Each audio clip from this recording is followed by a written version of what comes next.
أعوذ بالله من الشيطان الرجيم. بسم الله الرحمن الرحيم. والنجم إذا هوى ما ضل صاحبكم وما غوى وما ينطق عن الهوى إن هو إلا وحي يوحى علمه شديد القوى ذو مرة فاستوى وهو بالأفق الأعلى ثم دنا فتدلى فكان قاب قوسين أو أدنى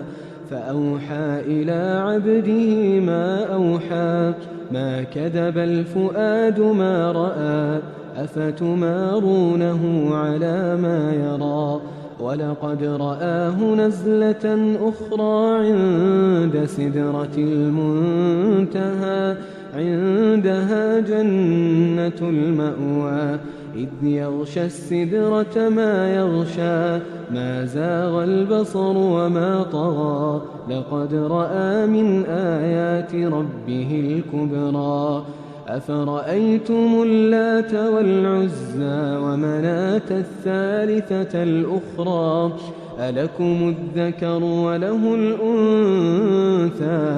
تلك إذا قسمة ضيزى إن هي إلا أسماء سميتموها أنتم وآباؤكم ما أنزل الله بها من سلطان إن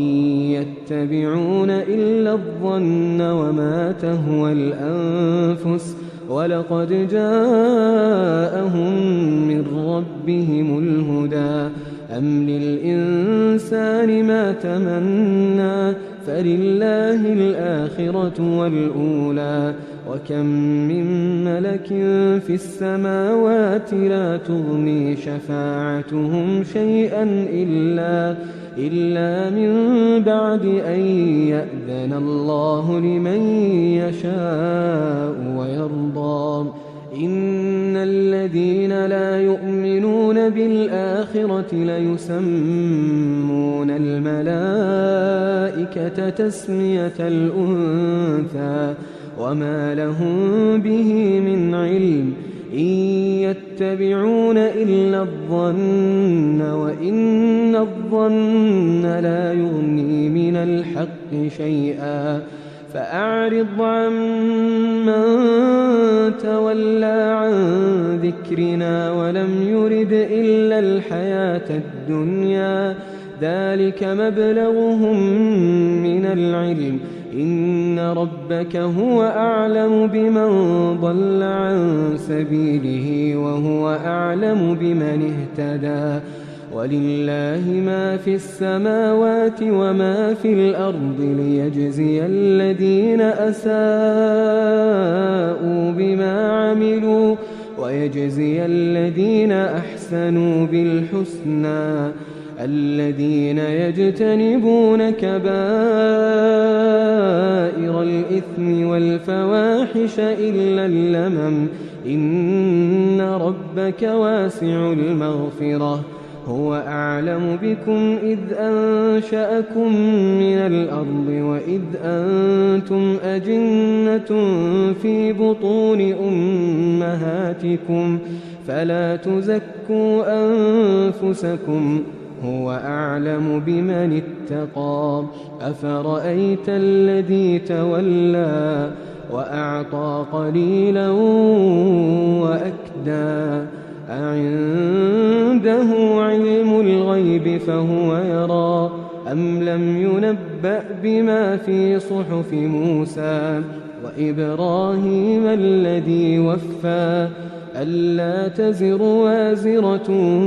وزر أخرى وأن ليس للإنسان إلا ما سعى وأن سعيه سوف يرى ثم يجزاه الجزاء